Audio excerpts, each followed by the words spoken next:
أشهد أن لا إله إلا الله وحده لا شريك له وأشهد أن محمدًا عبده ورسوله أما بعد فأعوذ بالله من الشيطان الرجيم بسم الله الرحمن الرحيم الحمد لله رب العالمين الرحمن الرحيم مالك يوم الدين إياك نعبد وإياك نستعين اهدنا الصراط المستقيم صراط الذين أنعمت عليهم غير المغضوب عليهم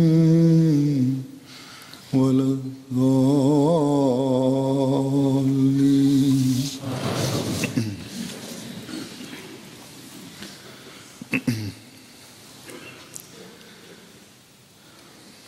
اللہ تعالیٰ کی ایک صفت قدوس ہے۔ مختلف لغات میں اس لفظ کے جو معنی لکھے ہیں اور پرانے مفسرین نے جو تفسیریں کی ہیں، ان میں سے چند مشہور مفسرین کے مختصر تفسیر اور معنی میں پیش کرتا ہوں۔ تاج العروس میں لکھا ہے کہ القدوس اللہ تعالیٰ کے اسماء حسنیٰ میں سے ایک اسم ہے، اور القدوس کے معنی ہیں الطاہر، تمام عیوب و نقائص سے منزہ ہستی، اور المبارک، بابرکت، جس میں تمام قسم کی برکات جمع ہیں، اور التقدیس کا مطلب ہے التطہیر، اللہ عز و جل کو پاک اور بے عیب قرار دینا۔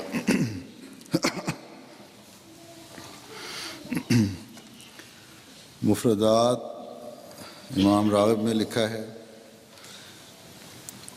کہ التقدیس اللہ تعالیٰ کی طرف سے عطا ہونے والی وہ طہارت ہے، وہ پاکیزگی ہے جس کا ذکر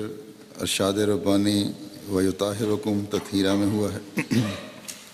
اور اس سے مراد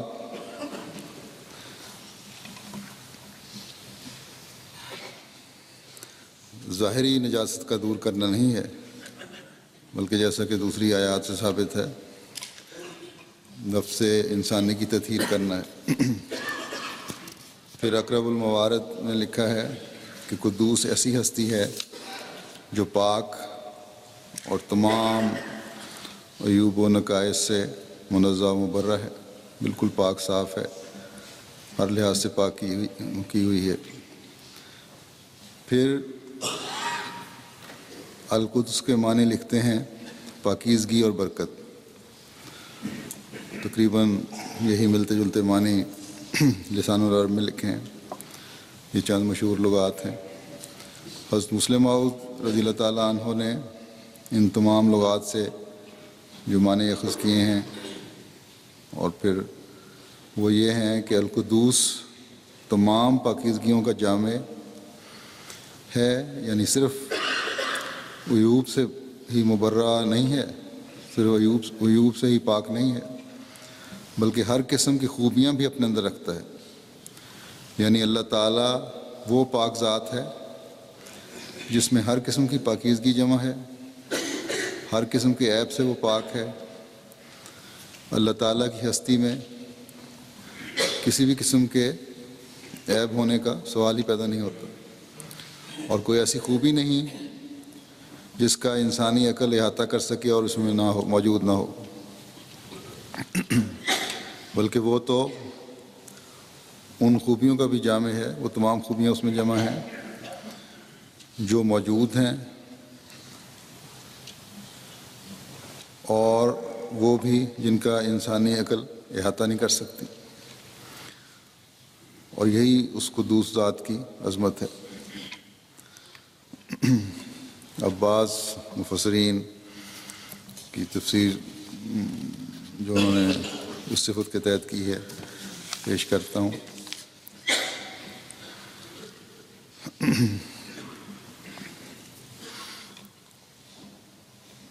فرشتوں نے، جو قرآن کریم میں آتا ہے، اللہ تعالیٰ کو کہا جب آدم کو پیدا کیا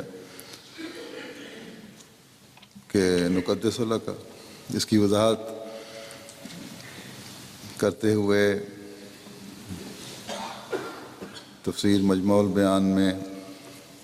لکھا ہے کہ نقدس اللہ کا معنی ہے اے اللہ، تمام وہ صفات نقص جو تیرے شایان شان نہیں، ہم تجھے ایسی تمام صفات سے پاک قرار دیتے ہیں، اور کوئی بھی کبھی بات تیری طرف منسوب نہیں کرتے۔ اس معنی کے اعتبار سے نقدس اللہ میں لام ہے، وہ زائدہ ہے، یعنی مضمون کی تاکید کرنے کے لیے ہے، اور اگر اسلام کا بھی ترجمہ شامل کیا جائے تو پھر بعض نے اس کے معنی یہ کیے ہیں کہ ہم تیری خاطر نماز پڑھتے ہیں، اور بعض نے یہ معنی کیے ہیں کہ اے اللہ، ہم اپنے نفوس کو تیری خاطر خطاؤں اور گناہوں سے پاک صاف کرتے ہیں، یعنی تیری رضا حاصل کرنے کے لیے۔ اسی طرح اس بارے میں علامہ فخر الدین رازی لکھتے ہیں وَنَحْنُ نُسَبِّحُ بِحَمْدِكَ وَنُقَدِّسُ لَكَ، کہ بعض لوگوں نے شبہ اٹھایا ہے کہ فرشتوں نے اللہ تعالیٰ کو خلق آدم کے وقت اَتَجْعَلُ فِيهَا مَن يُفْسِدُ فِيهَا کہہ کر اللہ تعالیٰ پر اعتراض کیا تھا۔ علامہ فخر الدین رازی اس شبہ کی تردید کرتے ہوئے لکھتے ہیں کہ شبہ دو وجہ سے باطل ہے، غلط ہے۔ نمبر ایک، فرشتوں نے فساد اور خون خرابہ کو مخلوق کی طرف منسوب کیا ہے، نہ کہ خالق اللہ تعالیٰ کی طرف، اور دوسرے، فرشتوں نے اپنے اس قول کے مان بات کہا وَنَحْنُ نُسَبِّحُ بِحَمْدِكَ وَنُقَدِّسُ لَكَ، اور تسبیح کے معنی یہ ہے کہ اللہ تعالیٰ کی ذات کو مادی اجسام والی ہر صفت سے منزہ قرار دینا، پاک قرار دینا، اور تقدیس سے مراد اللہ تعالیٰ کے افعال کو مذمت اور نادانی کی صفت سے منزہ قرار دینا۔ اسی طرح علامہ رازی صفت القدوس کے یہ معنی کرتے ہیں کہ القدوس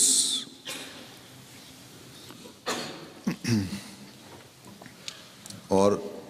القدوس کاف کی زبر اور پیش دونوں سے ساتھ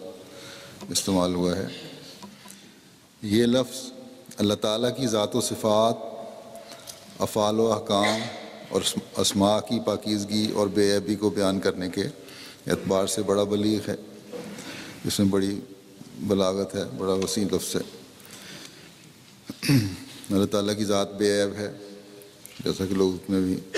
دیکھا ہے، اور صفات کو اگر پرکھنا ہے تو صفت قدوس ذہن میں رکھنی چاہیے کہ صفت قدوس سے اللہ تعالیٰ کی صفات کی بہت وضاحت ہوتی ہے۔ خلیفۃ المسیح اول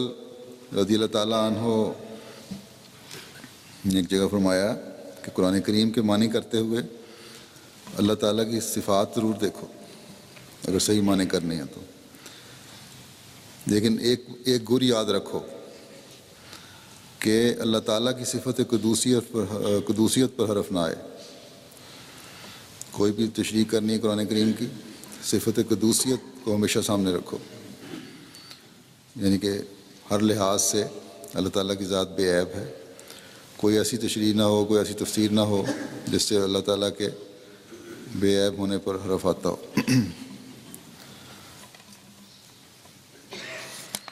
اس کا ہر فعل اور ہر حکم جو ہے وہ اسی صفت کے تحت بے عیب ہے اور پاک ہے۔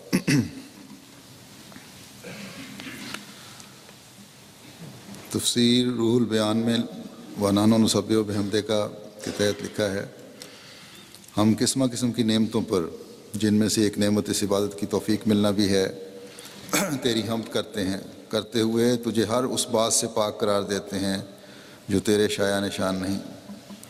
اس اعتبار سے تسبیح صفات جلال کے اظہار کے لیے اور حمد صفات انعام کے اظہار کے لیے ہے۔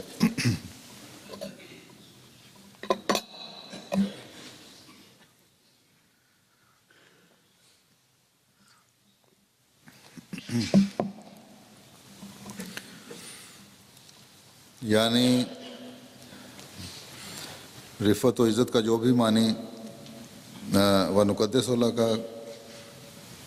کے معنی لکھتے ہیں، یعنی رفعت و عزت کا معنی کا جو بھی معنی تیرے لائق شان ہے اسے ہم تیرے حق میں بیان کرتے ہیں،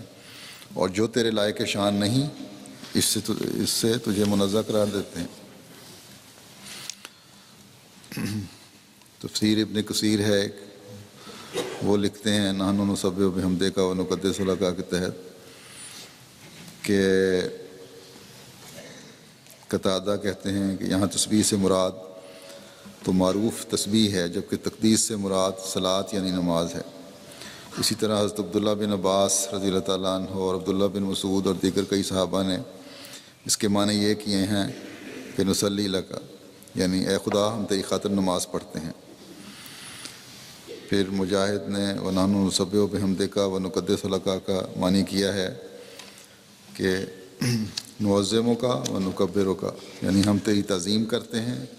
تیری بڑائی بیان کرتے ہیں۔ پھر اسی طرح معنی کیے ہیں محمد بن اسحاق نے کہ اے اللہ ہم نہ تیری کوئی نافرمانی کرتے ہیں اور نہ کسی ایسے امر کے مرتکب ہوتے ہیں جو تجھے ناپسند ہو۔ پھر تقدیس سے مراد التعظیم و تطہیر ہے، یعنی عظمت اور پاکیزگی بیان کرنا، عظمت کا اور ہر عیب سے پاک ہونے کا اقرار کرنا۔ اس سے سبوح قدوس ہے، سبوح کا معنی ہے اللہ کو ہر عیب سے منزہ قرار دینا، اور قدوس سے مراد یہ اقرار کرنا ہے کہ تمام تر طہارت اور تعظیم اسی کو زیبا ہے۔ اس تمام بحث کی روشنی میں آگے وہ لکھتے ہیں کہ وَنَحْنُ نُسَبِّحُ بِحَمْدِکَ کا معنی ہوگا اے اللہ ہم تجھے ہر اس غلط بات سے پاک اور بری قرار دیتے ہیں جو اہل شرک تیری طرف منسوب کرتے ہیں۔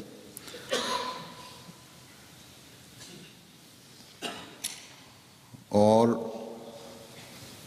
وَنُقَدِّسُ لَكَ کا معنی ہے اے اللہ ہر میل کچیل اور اہل کفر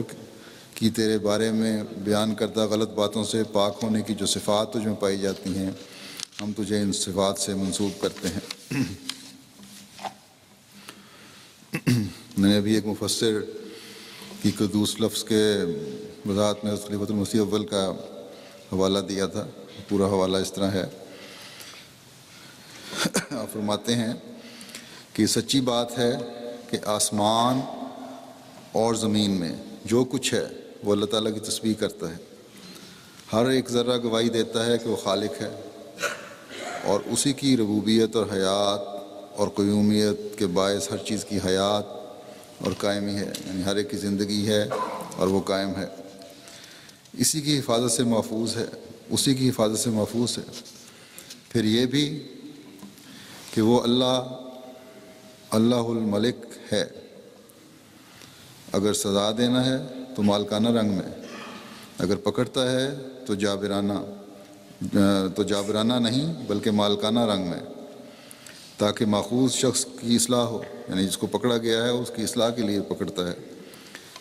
پھر وہ کیسا ہے؟ القدوس ہے، اس کی صفات و حمد میں کوئی چیز ایسی نہیں جو نقصان کا موجب ہو،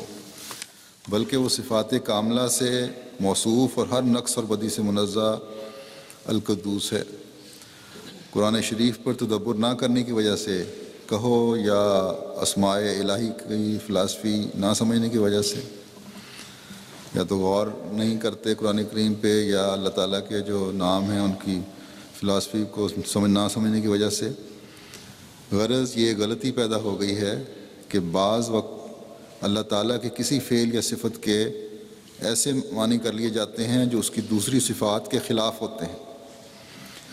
اس کے لیے میں تمہیں ایک گر بتاتا ہوں۔ پھر فرمایا آپ نے کہ قرآن شریف کے معنی کرنے میں ہمیشہ اس امر کا لحاظ رکھو کہ کبھی کوئی معنی ایسے نہ کیے جائیں جو صفات الہی کے خلاف ہوں۔ اسماء الہی کو مد نظر رکھو اور ایسے معنی کرو اور دیکھو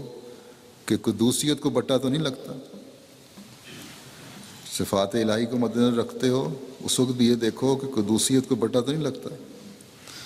لغت میں ایک لفظ کے بہت سے معنی ہو سکتے ہیں، اور ایک ناپاک دل انسان کلام الہی کے گندے معنی بھی تجویز کر سکتا ہے اور کتاب الہی پر اعتراض کر بیٹھتا ہے، مگر تم ہمیشہ یہ لحاظ رکھو کہ جو معنی کرو اس میں دیکھ لو کہ خدا کی صفت قدوسیت کے خلاف تو نہیں ہے۔ اللہ تعالیٰ کے سارے کلام حق و حکمت سے بھرے ہوئے ہوتے ہیں، جس سے اس کی اور اس کے رسول رحمت المومنین کی عزت و بڑائی کا اظہار ہوتا ہے۔ یہاں میں خلیفۃ المسیح اول رضی اللہ تعالیٰ عنہ کی نصیحت کا بھی ذکر کر دیتا ہوں، جو اس حوالے سے آپ نے جماعت کو کی، اور بڑی عام اور پیاری نصیحت ہے، جسے ہر احمدی کو چاہیے کہ چاہے وہ پڑھا لکھا ہے یا ان پڑھ ہے، امیر ہے یا غریب ہے، مرد ہے عورت ہے، اپنے پلے باندھے کہ اصلاح نفس کے لیے بڑی ضروری ہے، اور عبادت کی طرف بھی اس سے توجہ پیدا ہوگی،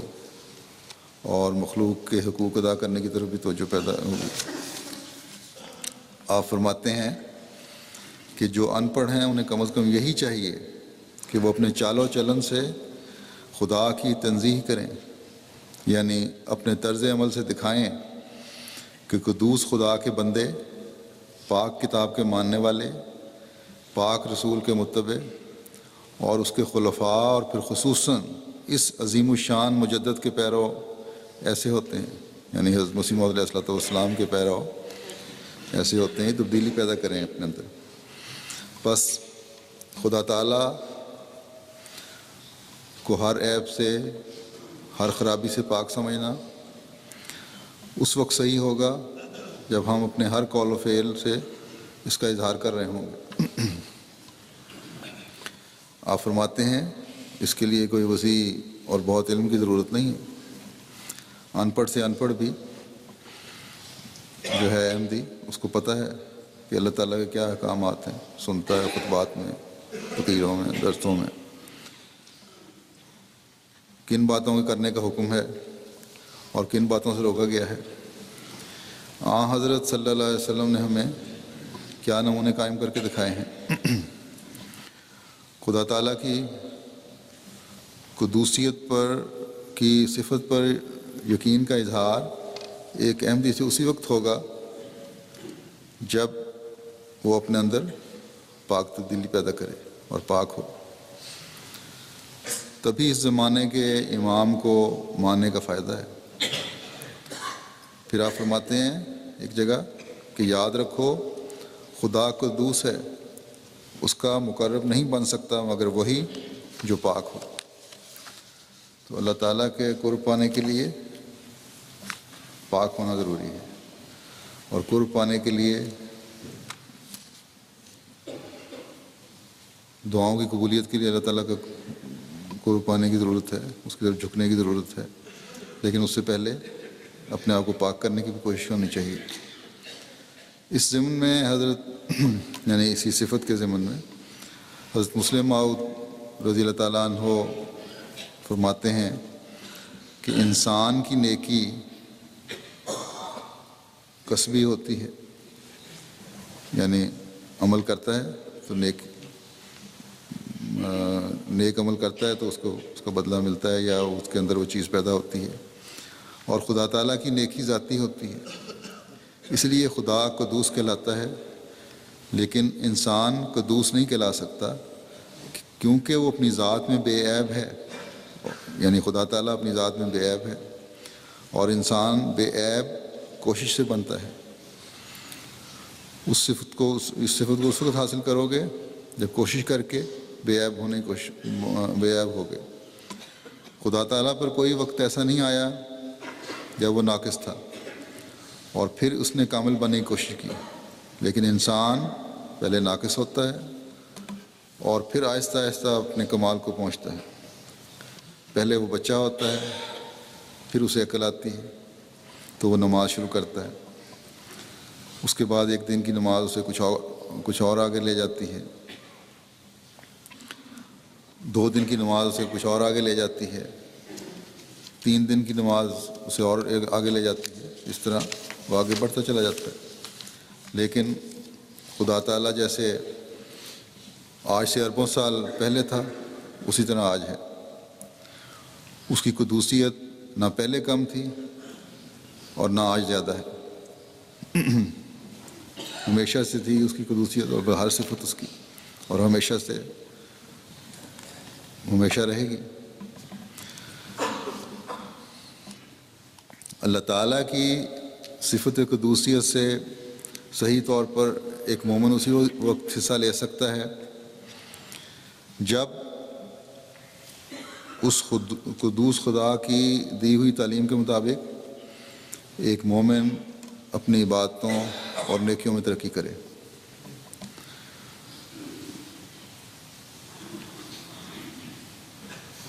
پھر حضرت مسلم موعود فرشتوں کی یہ بات کہ انہوں نے خدا تعالیٰ کو کہا کہ نحن نسبح بحمدک و نقدس لک، کہ ہم جو ہیں تیری حمد کے ساتھ تسبیح کرنے والے اور تجھ میں سب بڑائیوں کے پائے جانے کا اقرار کرنے والے،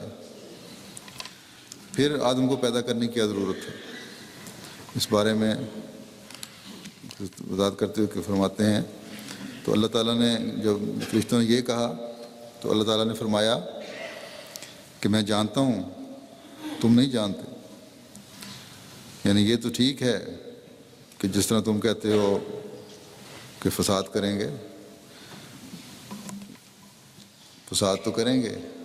مجھے بھی پتہ ہے، لیکن تمہیں ایک بات کا نہیں پتہ کہ اب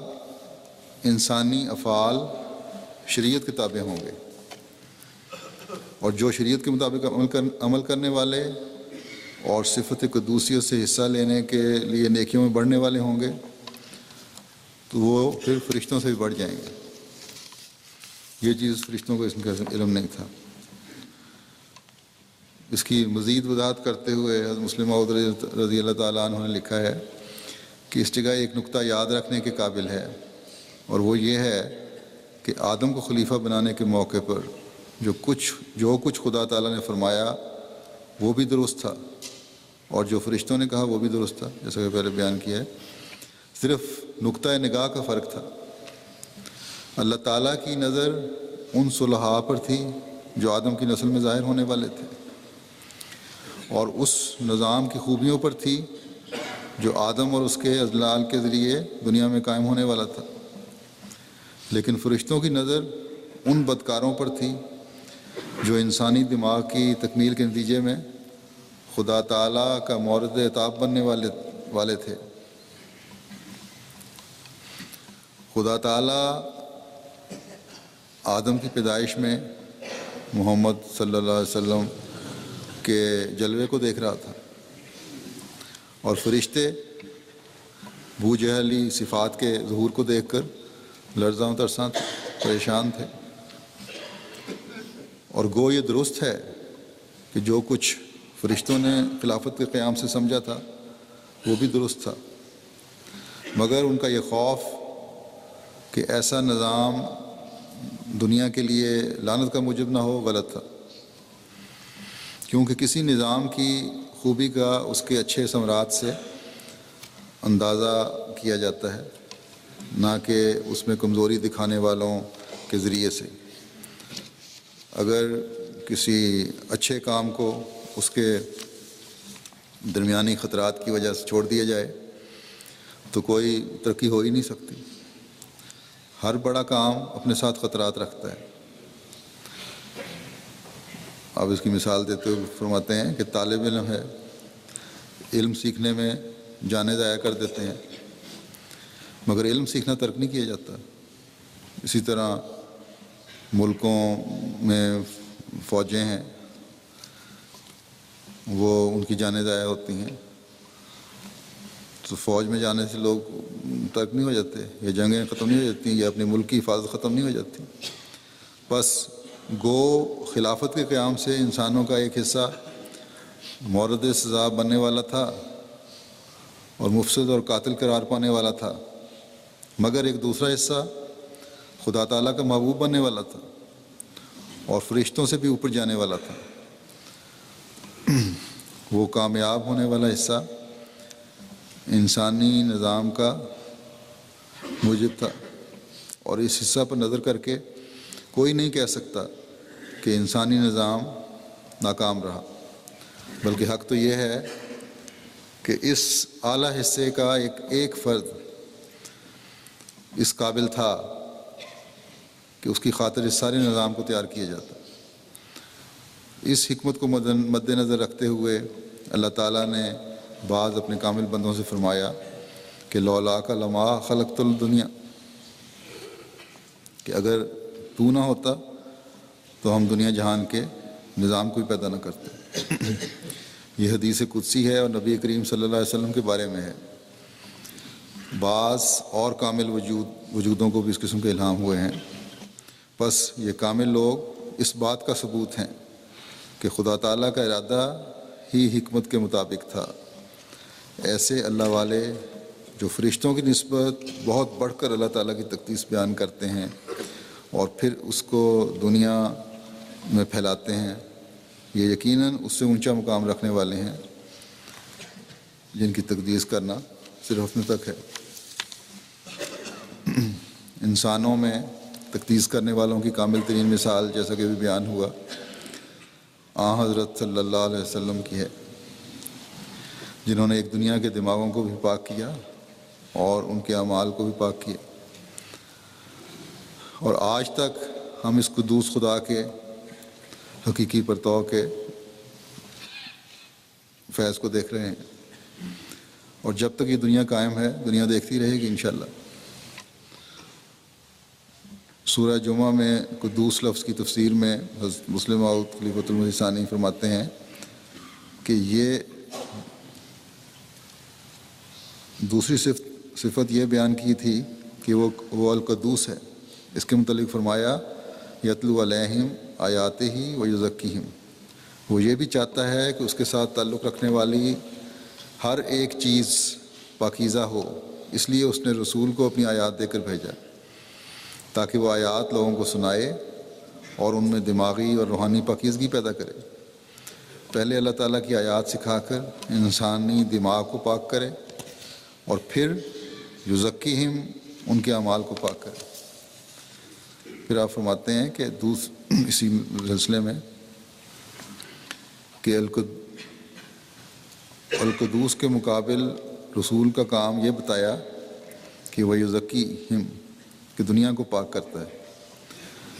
عالم کی علامت کیا ہوتی ہے؟ یہی کہ وہ دوسروں کو پڑھاتا ہے اور دوسرے لوگ اس کے ذریعے عالم ہو جاتے ہیں۔ تو اللہ تعالیٰ کی قدوسیت کا ثبوت یہ ہے کہ اس کی طرف سے آنے والے دنیا کو پاک کرتے ہیں۔ محمد رسول اللہ صلی اللہ علیہ وسلم گندے لوگوں کو لیتے ہیں اور ان کے ہاتھ میں آ کر وہ پاک ہو جاتے ہیں۔ بس یہ ہے قدوس خدا کا کامل نبی، جس کے ہاتھ میں آ کر عام انسان بھی پاک ہو جاتے ہیں۔ بس ہر ایک کو چاہیے کہ ان کے ہاتھ میں آنے کی کوشش کرے، اگر پاک ہونا ہے تو، اگر سچے مومن بننا ہے تو جیسا کہ میں نے کہا کہ جو قرآن کریم کے اوامر اور نواہی ہیں، جو کرنے کا حکم ہے اور نہ کرنے کی باتیں ہیں، ان پر عمل کرنا ہوگا۔ اگر ہم عمل نہیں کریں گے تو اللہ تعالیٰ کی طرف آنے والے نہیں کہلا سکیں گے، محمد رسول اللہ صلی اللہ علیہ وسلم کی طرف آنے والے نہیں کہلا سکیں گے، اور نتیجتاً صفت قدوسیت سے فیض پانے والے نہیں بن سکیں گے۔ حضرت مسیح موعود علیہ الصلوۃ والسلام حضرت صلی اللہ علیہ وسلم کی قوت قدسیہ جو آپ کو خدا تعالیٰ قدوس خدا اللہ نے عطا فرمائی کے بارے میں تحریر کرتے ہوئے فرماتے ہیں کہ اگر اس وقت عرب کا نقشہ کھینچ کر کہ اس وقت کی عرب کی حالت کو دیکھو جو برائیوں میں گھرے ہوئے تھے، ہر قسم کی ضلالت و گمراہی ان کی پہچان تھی، کوئی سوچ بھی نہیں سکتا تھا کہ یہ قوم کبھی پاک ہو سکتی ہے یا ان کو کبھی عقل آ سکتی ہے یا یہ لوگ عام اخلاق کے اختیار کرنے والے بھی بن سکتے ہیں، کجا یہ کہ باخدا بن جائیں۔ لیکن جیسا کہ اللہ تعالیٰ کا وعدہ تھا کہ جو میرے اس پیارے کے ساتھ تعلق جوڑے گا وہ پاک ہوگا اور روح نہ بلکہ پاک ہوگا بلکہ روح القدس سے حصہ پائے گا۔ تو اور دنیا نے پھر دیکھا اس قوم میں انقلاب آیا۔ حضرت مسیح علیہ الصلوۃ والسلام اس ضمن میں فرماتے ہیں کہ جو شخص اس بات کو غور کی نظر سے دیکھے کہ انہوں نے اپنی پہلی چراگاہوں کو کیوں کر چھوڑ دیا، یعنی جو ان کی شوق تھے، جو ان کی حرکتیں تھیں، جو باتیں تھیں، جو عمل تھے جس میں وہ پھرا کرتے تھے اور جس کو بہت اچھا سمجھتے تھے، اس کو کیوں کر چھوڑ دیا، اور کیوں کر وہ ہوا و ہوس کے جنگل کو کاٹ کر اپنے مولا کو جا ملے، تو ایسا شخص یقین سے جان لے گا کہ وہ تمام قوت قدسیہ محمدیہ کا اثر تھا۔ یہ سب تبدیلی جو آئی وہ حضرت صلی اللہ علیہ وسلم کی قوت قدسیہ کے اثر کے تحت تھی۔ وہ رسول جس کو خدا نے برگزیدہ کیا اور عنایات ازلیہ کے ساتھ اس کی طرف توجہ کی، اور حضرت صلی اللہ علیہ وسلم کی قوت قدسیہ کو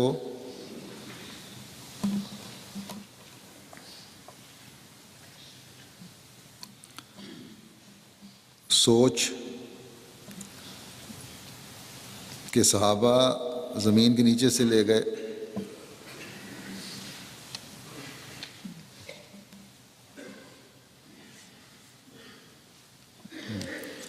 قوت قدسیہ کی سوچ یہ کہ صحابہ زمین کے نیچے سے لیے گئے اور آسمان کی بلندی تک پہنچائے گئے اور درجہ پر درجہ برگزیدگی کے مقابل تک منتقل کیے گئے، یعنی بزرگی کا اور پاکی کا ان کا مقام بڑھتا ہی گیا ہر لمحے ہر درجے، اور حضرت صلی اللہ علیہ وسلم نے ان کو چار پایوں کی مانند پایا کہ وہ توحید اور پرہیزگاری میں سے کچھ بھی نہیں جانتے تھے، یعنی جانوروں کی طرح تھے، نہ ان کو توحید کا پتہ تھا اللہ تعالیٰ کی، نہ پرہیزگاری کا پتہ تھا، برائیوں میں مبتلا تھے اور نیکی و بدی میں تمیز نہیں کر سکتے تھے۔ پس رسول اللہ صلی اللہ علیہ وسلم نے ان کو انسانیت کے آداب سکھلائے اور تمدن اور بود و باش کی راہوں پر مفصل مطلع کیا۔ پھر آپ فرماتے ہیں تیسرا دروازہ معرفت الہی کا جو قرآن شریف میں اللہ جل شانہ نے اپنی عنایت خاص سے کھول رکھا ہے، برکات روحانیہ ہیں جس کو اعجاز تاثیری کہنا چاہیے۔ یہ بات کسی سمجھدار پر مخفی نہیں ہوگی کہ حضرت صلی اللہ علیہ وسلم کا زاد یوم ایک محدود جزیرہ نما ملک ہے جس کو عرب کہتے ہیں، جو دوسرے ملکوں سے ہمیشہ بے تعلق رہ کر گویا ایک گوشہ تنہائی میں پڑا رہا ہے۔ اس ملک کا حضرت صلی اللہ علیہ وسلم کے ظہور سے پہلے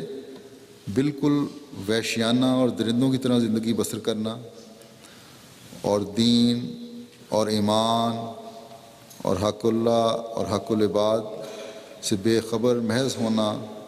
اور سینکڑوں برسوں سے بت پرستی اور دیگر ناپاک خیالات میں ڈوبے چلے آنا، اور عیاشی اور بدمستی اور شراب خوری اور قمار بازی وغیرہ فسق کے طریقوں میں انتہائی درجے تک پہنچ جانا، یہ سب برائیاں ان میں تھیں۔ اور چوری اور قذاقی اور خون ریزی اور دخترکشی اور یتیموں کا مال کھا جانا، یعنی ڈاکے ڈالنا، قتل کرنا، بیٹیوں کو مارنا، یتیموں کا مال کھا جانا اور بیگانہ حقوق دبا لینے کو کچھ گناہ نہ سمجھتا۔ غرض ہر ایک طرح کی بری حالت اور ہر یک نوعیت کا اندھیرا اور ہر قسم کی ظلمت و غفلت عام طور پر عربوں کے دلوں پر چھائی ہوئی تھی۔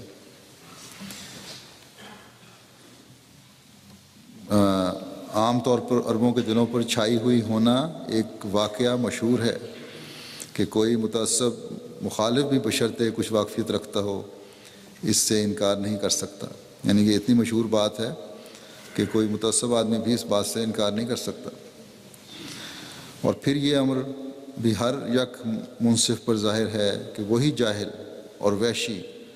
اور یاوا اور ناپارسا، وحشی تھے بیہودہ باتیں کرنے والے، بیہودہ لوگ، بالکل ناپاک لوگ جن کو پتہ ہی نہیں تھا کسی چیز کا،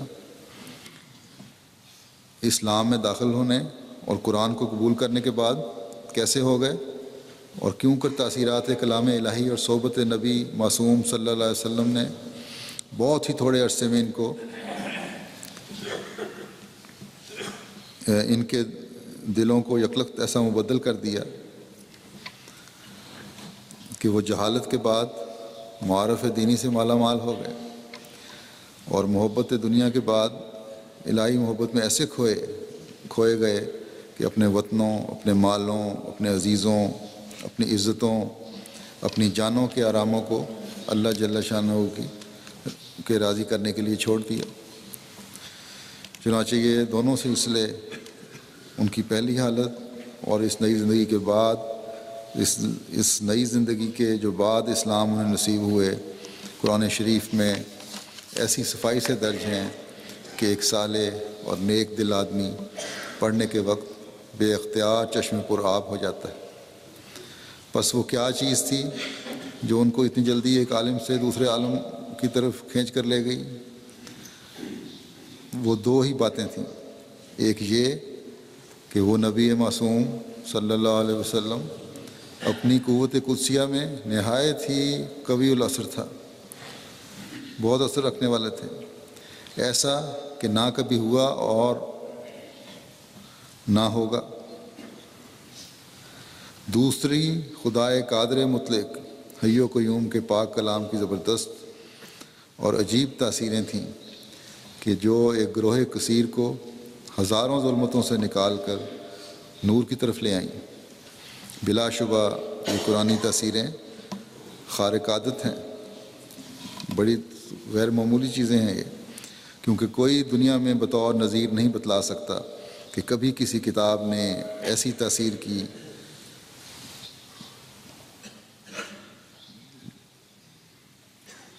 جو اس بات کا ثبوت دے سکتا ہے کہ کسی کتاب نے ایسی تاثیر کی، اور اس بات کا ثبوت دے سکتا ہے کسی کتاب نے ایسی تبدیل و اصلاح کی جیسی قرآن شریف نے کی۔ حضرت مسیح موعود علیہ السلام ہمیں ایک نصیحت کرتے ہوئے جگہ فرماتے ہیں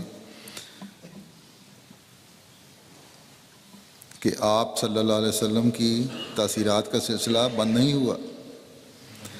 بلکہ اب تک وہ چلی جاتی ہیں۔ قرآن شریف کی تعلیم میں وہی اثر، وہی برکات اب بھی موجود ہیں۔ بس جب خدا بھی وہی قدوس خدا ہے، جو اس کی طرف بڑھنے کی کوشش کرے اس سے فیض پاتا ہے، اس کے رسول کی تاثیرات بھی قائم ہیں، اس کی کتاب کی تاثیریں بھی قائم ہیں۔ اس زمانے میں اس نے اپنے مسیح و مہدی کو کی قوت قدسی کے نظارے بھی ہمیں دکھا دیے اور دکھا رہا ہے. تو یہ سب باتیں ہمیں اس قدوس خدا کی اس صفت سے فیض یاب ہونے والی بننی چاہیے. یہ باتیں ہماری فیض یاب بنانے والی ہونی چاہیے. اللہ تعالیٰ ہمیں اس کی توفیق عطا فرمائے.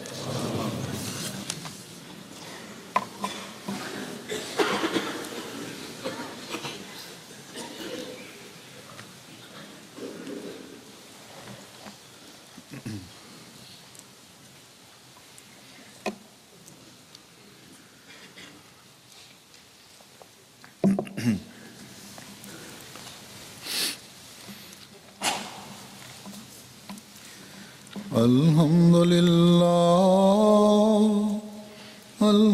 لله نحمده ونستعينه ونستغفره ونؤمن به ونتوكل عليه ونعوذ بالله من شرور أنفسنا ومن سيئات أعمالنا من يهده الله فلا مضل له ومن يضلل فلا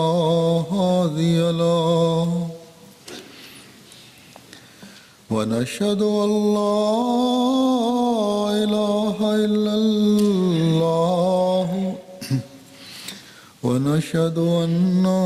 محمدا عبده ورسوله. عباد الله رحمكم الله إن الله يأمر بالعدل والإحسان وإيتاء ذي القربى وينهى عن الفحشاء والمنكر والبغي يعظكم لعلكم تذكرون. اذكروا الله يذكركم وادعوه يستجب لكم ولذكر الله أكبر.